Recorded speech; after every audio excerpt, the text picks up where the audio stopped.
We often wonder why our past keeps haunting us, don't we? Have you ever thought about how the mistakes we made yesterday seem to define who we are today?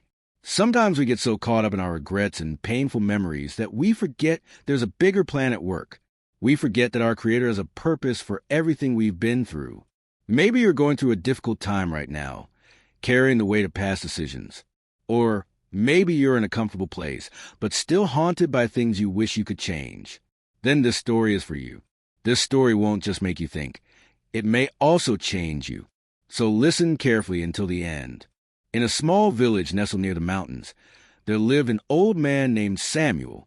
Samuel was known throughout the village for one special quality: his incredible ability to remain peaceful no matter what happened to him.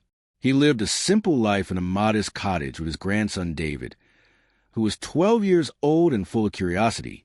Samuel had lived through many hardships. Years ago, he had lost his business. His wife had passed away, and he had made mistakes that the village still whispered about. But somehow, he never seemed bitter about his past. One morning, David found his grandfather sitting quietly on their front porch, watching the sunrise. "Grandfather," David asked, "why don't you ever talk about the bad things that happened to you before? Everyone in the village remembers, but you act like they never happened." Samuel smiled gently. "Come sit with me, David. Let me tell you a story that will answer your question. Many years ago," Samuel began, "there was a farmer in this very village named Thomas. Thomas had worked hard his entire life, but a series of bad harvests had left him with nothing. He was known throughout the village as the unluckiest man alive. But believe it or not, Thomas never complained. When people asked him how he stayed so calm, he would simply say, 'Good or bad, everything passes. Only God knows what's truly good for us.'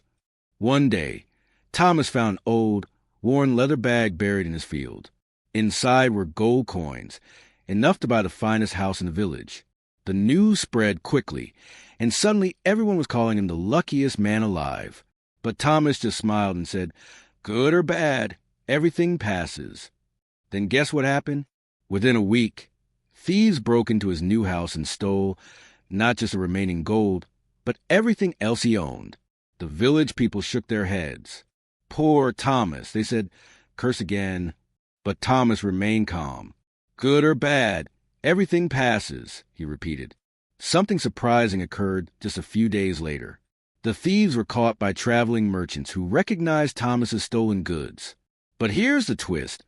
The merchants were so impressed by Thomas's peaceful response to his loss that they offered him a partnership in their trading business. Once again, the village people changed their tune. 'Thomas is blessed,' they declared. 'Look how fortune smiles on him now.' But Thomas continued with the same response. 'Good or bad, everything passes.' The trading business flourished for months. Thomas became wealthier than he had ever dreamed.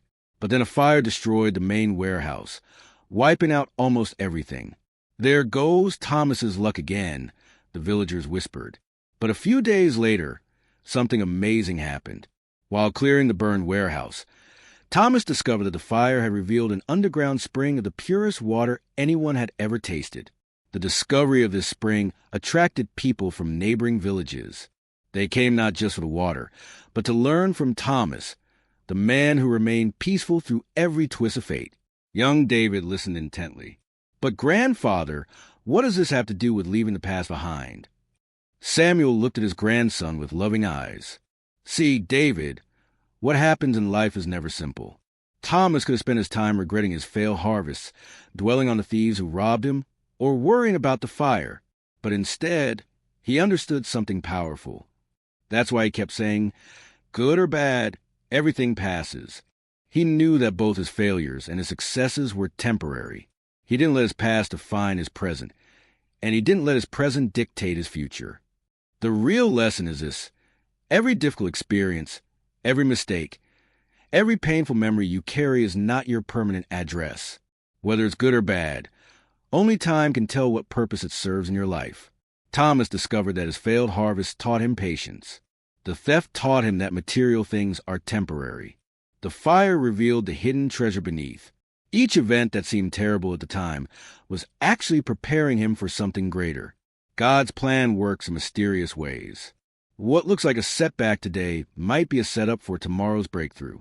The past that haunts you, the mistakes that shame you, the failures that discourage you, they're all part of a bigger story that hasn't finished being written yet.